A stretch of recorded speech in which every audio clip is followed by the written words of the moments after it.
Well students, good morning. Online classes में आपका स्वागत है। आज हम फर्स्ट ईयर एएसडीपी के सेकंड सेमेस्टर में इंट्रोडक्टरी वेटनरी एनाटॉमी में चैप्टर नंबर 10 रेस्पिरेटरी सिस्टम के अंदर आज हम लंग्स के बारे में, फेफड़ों के बारे में, जिन्हें फुफ्फुस बोलते हैं, फेफड़े लंग्स के बारे में अध्ययन करेंगे। कल हमने ट्रेकिया, प्लूरल केविटी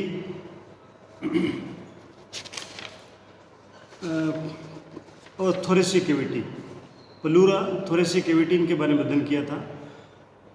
आज हम लंग्स के बारे में अध्ययन करें। तो लंग्स जो है, फेफड़े आप सभी जानते हो, फेफड़े श्वसन क्रिया के मुख्य अंग है, मुख्य भाग होते हैं ये श्वसन क्रिया के।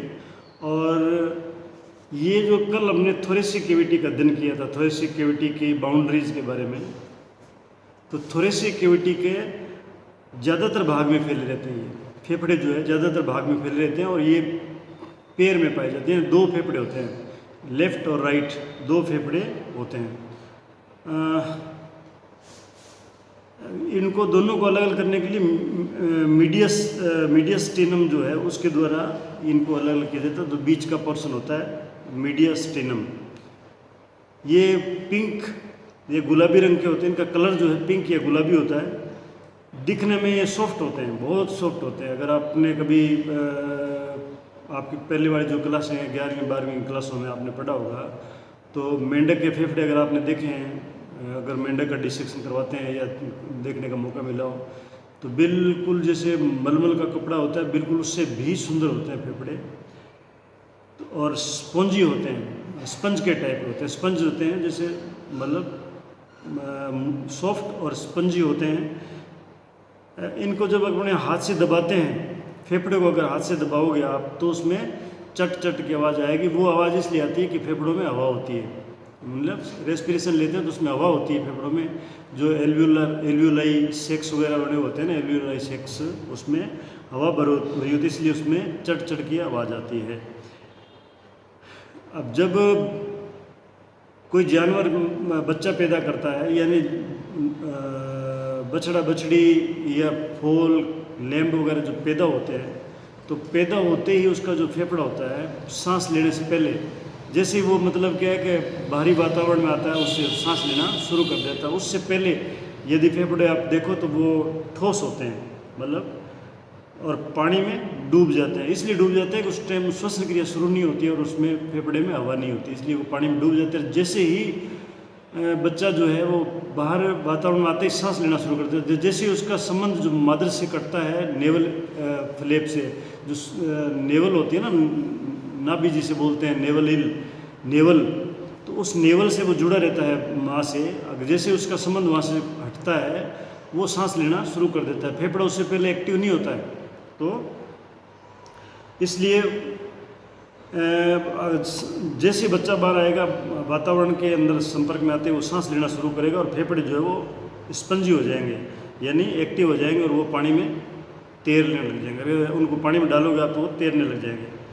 इससे क्या साबित होता है, कई बार ऐसा होता है कि बच्चा जो पैदा होता है उसका डॉक्टर को बोलते हैं, साहब बताओ ये बच्चा जिंदा पैदा हुआ कि मुर्दा पैदा हुआ था। तो अगर मान लो बच्चा जिंदा पैदा हुआ और बाहर आते ही मर गया, तो उसका फेफड़ा जो है उसमें एक्टिव हो गया होगा फेफड़ा, तो फेफड़ा पानी में तैरेगा।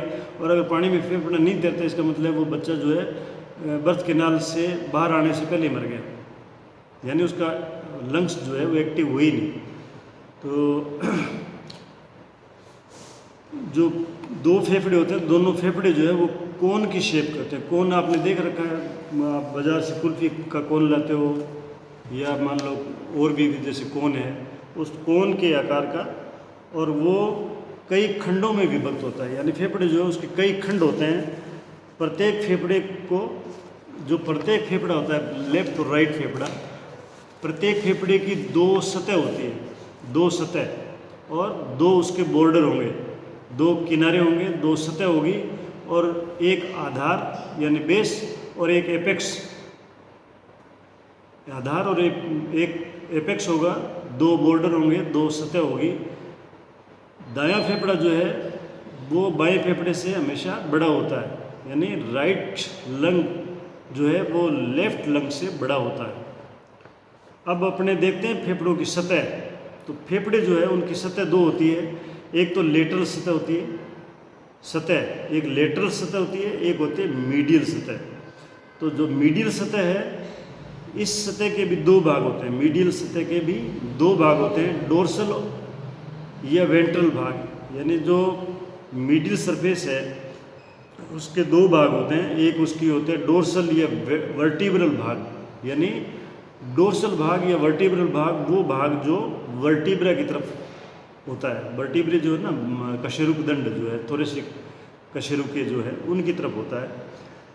ये भाग ऊपर होता है तथा कशेरुकों से संबंधित होता है, यानी जो थोरेसिक वर्टिब्री होती है उससे संबंधित होता है, यानी उनसे अटैच होता है ये, इसलिए इसे कशेरुका भाग या वर्टिब्रल पार्ट भी कहते हैं। वेंट्रल भाग जो है यानी मिडिल सतह का वेंट्रल भाग वो नीचे का भाग है, यानी ये वेंट्रल भाग जो है ये मीडियस्टिनल स्पेस से संबंध होता है। मीडियस्टिनल स्पेस कल आपको बताया था कि जो प्लूरल कैविटी है, जो दोनों फेफड़ों को जो अलग करती है वहाँ पे डबल लेयर होती है और उसी को मीडियस्टिनम बोलते हैं, जो दोनों फेफड़ों को अलग करता है। जो स्पेस दोनों के बीच में वो मीडियस्टिनल स्पेस होता है और जो बीच की जो परत है वो मीडियस्टिनम बोलते हैं उसको। तो इस पार्ट को जो है मीडियस्टिनल पार्ट भी कहते हैं। जो वेंट्रल पार्ट है इसका, वेंट्रल भाग जो है मिडिल सरफेस का, उसको मीडियस्टिनल पार्ट भी बोलते हैं। अब आता है लेटरल सतह या कोस्टल सतह, यानी ये कॉन्वेक्स तथा चिकनी होती है। यानी ये सतह जो है लंग्स की, ये कॉन्वेक्स होती है, यानी कॉन्वेक्स का मतलब उभरी हुई होती है, कॉन्वेक्स उत्तल जिसे बोलते हैं, और चिकनी होती है, स्मूथ होती है।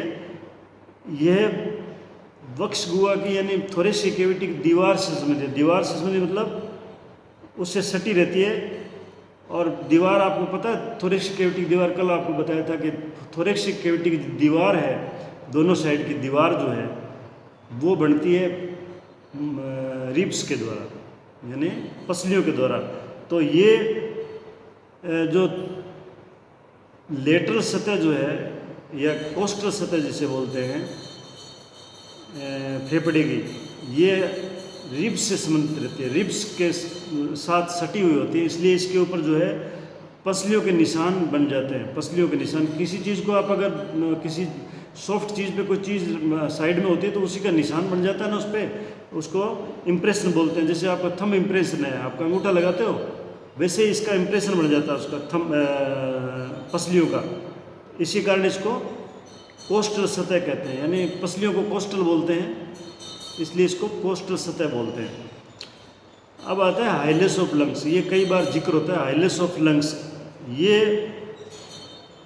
एक प्लूरा रहित त्रिकोणीय क्षेत्र है, यानी इस एरिया में प्लूरा नहीं होती है। अब आपको मैं ये बताता हूँ, जैसे ट्रेकिया है, ट्रेकिया जब सर्वाइकल रीजन से यानी गले में से, जिसे आप गला बोलते हो ना, इस रीजन से जब नीचे आता है थोरेक्स कैविटी में, थोरेसिक कैविटी में आने के बाद में ट्रेकिया दो भागों में विभक्त हो जाता है। ट्रेकिया दो भागों में विभक्त हो जाता है, उस दो नलियों में विभक्त हो जाता है। उसको एक को बोलते हैं ब्रोंकस, एक नली को बोलते हैं ब्रोंकस, दोनों नलियों को बोलेंगे ब्रोंकाई, यानी ट्रेकिया दो ब्रोंकस में डिवाइड हो जाएगी। और जो ब्रोंकस जो है लेफ्ट साइड का लेफ्ट लंग्स में प्रवेश कर जाएगा, और राइट साइड वाले जो ब्रोंकस है वो राइट साइड वाले लंग्स में प्रवेश कर जाएगा। जहाँ से ये ब्रोंकस लंग्स में प्रवेश करता है उस जगह को हाइलम ऑफ लंग्स बोलते हैं, उसको हाइलम बोलते हैं, लंग्स का हाइलम बोलते हैं। और ये जो स्थान है, हाइलम का जो स्थान है, इसके ऊपर जो है ये आपका प्लूरल कैविटी जो है, प्लूरा जो है वो होती नहीं है, प्लूरा रहित त्रिकोणीय क्षेत्र होता है, जो कि कार्डियक नोच, यानी कार्डियक नोच जो लंग्स की नीचे की सतह जहाँ पे हर्ट होता है वहाँ उसको कार्डियक नोच बोलते हैं उस जगह, तो उसके ऊपर होता है ये कार्डियक नोच के ऊपर पीछे की तरफ होता है, यानी पीछे की साइड में होता है। इस क्षेत्र में यानी इस हाइलस में प्रिंसिपल ब्रोंकस यानी जो ब्रोंकस जिस साइड का है वो ब्रोंकस और पल्मोनरी आर्टरी और वेन, पल्मोनरी आर्टरी और pulmonary vein, bronchial artery, nerve and lymphatic vessels इसी हाइलस में से निकलती है, मतलब लंग्स में जब प्रवेश करती है तो इसी हाइलस में से ये चीज़ें निकलती है। कार्डियक इम्प्रेशन वाले फेफड़े में देखो जो लंग्स के नीचे यानी लंग्स के जो नीचे वो हर्ट होता है, तो हर्ट का इम्प्रेशन कार्डियक इम्प्रेशन जो है वो बाएं फेफड़े में बड़ा होता है। हार्ट का इम्प्रेशन जो है बाएं फेफड़े में बड़ा होता है, दाएं फेफड़े में गहरा होता है, यानी उसमें बड़ा होगा और इसमें इम्प्रेशन गहरा होगा लेफ्ट में। अब आता है border of the lungs. Lungs के दो बॉर्डर होते हैं, ये तो थी दो सतह और फिर आ गया हाइलस। सतह पे हाइलस था, हाइलम ऑफ लंग्स के बारे में देखा। अब बॉर्डर ऑफ लंग्स दो प्रकार के बॉर्डर होते हैं, एक डोर्सल बॉर्डर होता है जो ऊपर की साइड वाला बॉर्डर है वो है डोर्सल बॉर्डर, और नीचे की साइड वाला बॉर्डर है वेंट्रल बॉर्डर। दो ही बॉर्डर होते हैं लंग्स के। डोर्सल बॉर्डर ये मोटा, डोर्सल बॉर्डर जो है वो मोटा होता है, गोड़ और पसलियों के प्रोक्सिमल एंड से संबंधित होता है, यानी जो डोर्सल बॉर्डर है ऊपर वाला बॉर्डर जो है वो मोटा और गोल होगा, और पसलियों के जो प्रोक्सिमल एंड है, पसलियों का ऊपर वाला हिस्सा जो है जो थोरेसिक वर्टिब्री से जुड़ता है वहाँ तक ये संबंध रखता है ये डोर्सल बॉर्डर। अब आता है वेंट्रल बॉर्डर। वेंट्रल बॉर्डर नीचे वाला बॉर्डर जो है लंग्स का, ये अव्यवस्थित है, ये इसकी जो सिमेट्री ना व्यवस्थित नहीं है और ये पतला है और डोर्सल बॉर्डर से छोटा होता है। जो डोर्सल बॉर्डर है ऊपर वाला बॉर्डर है उससे ये बॉर्डर जो है छोटा होगा, पतला होगा। दोनों फेफड़ों में हृदय के सामने कार्डियक नोच होती है, दोनों फेफड़ों में हार्ट के सामने कार्डियक नोच होती है। कार्डियक नोच बाएं फेफड़े में बड़ी होती है, कार्डियक नोच जो है वो बाएं फेफड़े में बड़ी होगी और इसी खांच में हार्ट स्थित रहता है, बाएं खांच में हार्ट स्थित रहता है। फेफड़े का आधार। अब आप फेफड़े के आधार और एपेक्स, तीसरा पार्ट उसका आधार और एपेक्स। आधार जो है ये कॉनकेव और डायफ्राम से संबंधित रहता है, यानी डायफ्राम आप समझते हो जो एब्डोमिनल कैविटी और एब्डोमिनल कैविटी को जो पर्दा सेपरेट करता है, जो मसल मतलब पार्ट होता है, पर्दा डायफ्राम जो है जो दोनों को डिवाइड करता है आपस में। तो ये आधार जो है ये कॉनकेव होता है, यानी कॉनकेव का मतलब आप समझते हो, कॉनकेव अवतल होता है। अवतल तो पढ़ा होगा आपने, अवतल उत्तल। कॉनकेव का मतलब इस तरह का होता है जो अंदर की साइड में यूँ होगा, उत्तल का मतलब ऐसे होगा बाहर की साइड में वो बाहर। तो ये अवतल होता है और डायफ्राम से संबंध रखता है, या डायफ्राम से मिला होता है डायफ्राम। ये यकृत की वजह से यानी लीवर की वजह से दाएं फेफड़े का आधार ज़्यादा अवतल होता है, क्योंकि वो लीवर जो है ना दाएं फेफड़े की तरफ ज़्यादा उस साइड में ज़्यादा होता है। तो जो दाएं फेफड़े कार्डियक नोच बाएं फेफड़े में बड़ी होती है, इसी खोंच में हृदय स्थित रहता है। फेफड़े का आधार ये अवतल तथा डायफ्राम से संबंधित रहता है। यकृत की वजह से दाएं फेफड़े का आधार ज़्यादा अवतल होता है। अब आता है एपेक्स। एपेक्स बाएं फेफड़े का एपेक्स जो है वो नुकीला होता है। एपेक्स मतलब क्या है कि तीखे वाले से, एक होता है बेस और दूसरा जो एंड है वो एपेक्स होगा। तो एपेक्स जो है बाएं फेफड़े का एपेक्स नुकीला होता है और दाएं फेफड़े का एपेक्स ज़्यादा बड़ा और गोल होता है। ये इनमें डिफरेंस है दोनों के एपेक्स में। अब आता है लोब्स, यानी इसके लंग्स के जो है ना लोब्स बड़े होते हैं। लोब मतलब लोथड़े, जिसे आप लोथड़े बोल सकते हो। अलग अलग लोब्स बने होते हैं, बीच में एक प्रकार की रिज होती है, रिज कैनाल टाइप, वो उसको अलग अलग करती है फेफड़े के लोब्स को। तो फेफड़े जो है उसमें फीसर होता है। फीसर मतलब एक टाइप के आप यूँ कह सकते हो नेरो नाली टाइप, मतलब इस तरह की जो संरचना जिसमें आप किसी चीज़ को दो में डिवाइड करते हो तो बीच में जो होलो स्पेस होता है उसको फिशर बोलते हैं। तो ये फिशर की वजह से कई खंडों में विभक्त रहते हैं। लंग्स जो है वो कई खंडों में विभक्त रहते हैं। अब इसके खंड कौन कौन से होते हैं? दायां फेफड़ा जो है यानी राइट लंग्स जो है उसके 4 लोब होते हैं। दाएं फेफड़े के 4 लोब होते हैं। एक कार्डियक लोब होता है, एक डायफ्रेगमेटिक लोब है, एक एसेसरी लोब और एक होता है एपिकल लोब। एपिकल, कार्डियक और डायफ्रेगमेटिक और एसेसरी। अब एपिकल लोब जो है वो बड़ा होता है। एपिकल लोब आप उसको डायग्राम जब आपके बुक्स पढ़ोगे तो बुक्स में डायग्राम दिए हुए हैं तो उसमें एपिकल लोब जो है बड़ा होता है राइट लंग्स में। और इसके भी 2 भाग होते हैं। एपिकल लोब के भी 2 भाग होते हैं, क्रेनियल पार्ट तथा कोडल पार्ट। कार्डियक फिर होता है कार्डियक लोब। कार्डियक लोब ये लंबा तथा दिल के संपर्क में होता है। यानी कार्डियक लोब इसका नाम इसीलिए कि दिल के हार्ट के संपर्क में होता है ये लोब और ये लंबा होता है। डायफ्रेगमेटिक लोब ये सबसे बड़ा होता है। डायफ्रेगमेटिक लोब जो है ये सबसे बड़ा होता है और डायफ्राम के संपर्क में रहता है, इसलिए नाम इसका डायफ्रेगमेटिक लोब है। एसेसरी या इंटरमीडिएट लोब, चौथा जो है एसेसरी या इंटरमीडिएट लोब है, ये त्रिकोणीय होता है। ये त्रिकोणीय होता है तथा डायफ्रेगमेटिक लोब से जुड़ा रहता है। ये डायफ्रेगमेटिक लोब से जो है ये जुड़ा रहता है। बायां फेफड़ा जो है इसमें 3 लोब होते हैं, यानी एसेसरी या इंटरमीडिएट लोब जो है वो इसमें एब्सेंट होता है। बाकी एपिकल, कार्डियक और डायफ्रेगमेटिक लोब ये तीनों लोब इसमें भी होते हैं। अब फेफड़े की संरचना जब हम देखते हैं फेफड़े की संरचना तो उसके 3 भाग होते हैं फेफड़े के। एक्सटर्नल सीरस कोट यानी जो ऊपर वाली कोट है उसकी फेफड़े की ऊपर की जो झिल्ली है जिसे अपने प्लूरा बोलते हैं वो एक्सटर्नल सीरस कोट होती है। उसके बाद में सब सीरस एरियोलर टिश्यू, ये एल्वियोलर टिश्यू है ये।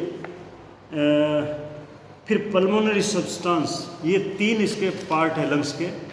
तो अब हम इसको सीरस कोट को देखते हैं। सीरस कोट जो है ये पल्मोनरी प्लूरा से बनता है। जो पल्मोनरी प्लूरा है यानी प्लूरा का पल्मोनरी भाग वो है जो लंग्स के ऊपर आच्छादित होता है।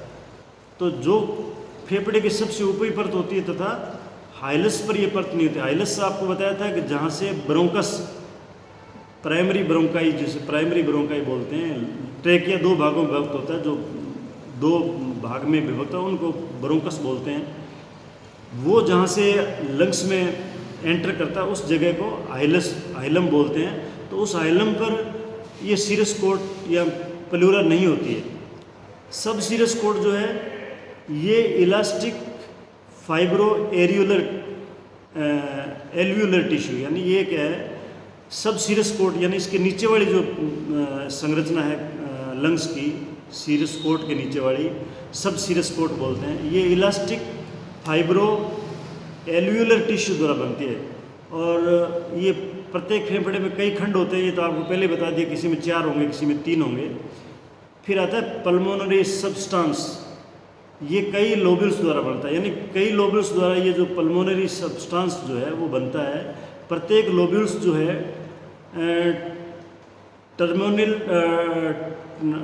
जो लोब्यूल्स है वो आगे जाके टर्मिनल लोब्यूल्स में विभाजित हो जाते हैं, यानी उनके आगे फिर लोब्स बनते हैं। जो लोब्स, जैसे मान लो एक लंग्स में 4 लोब है, एक में 3 लोब है, तो इन लोब्स के भी आगे टर्मिनल लोब्यूल्स बनते हैं और आगे चलकर ये सूक्ष्म शाखाओं में, प्रशाखाओं में विभाजित होता है, जिन्हें मतलब ये लोब जो है ये आगे टर्मिनल लोब्स में डिवाइड होते हैं और उस टर्मिनल लोब्स जो है वो फिर आगे जाके शाखाओं, फिर प्रशाखाओं में विभाजित हो जाते हैं, जिन्हें रेस्पिरेटरी ब्रोंक्यूल्स बोलते हैं। यानी उनमें रेस्पिरेशन, जो एक्चुअल रेस्पिरेशन है वो उनमें होता है। इसे पल्मोनरी या लंग यूनिट भी बोलते हैं।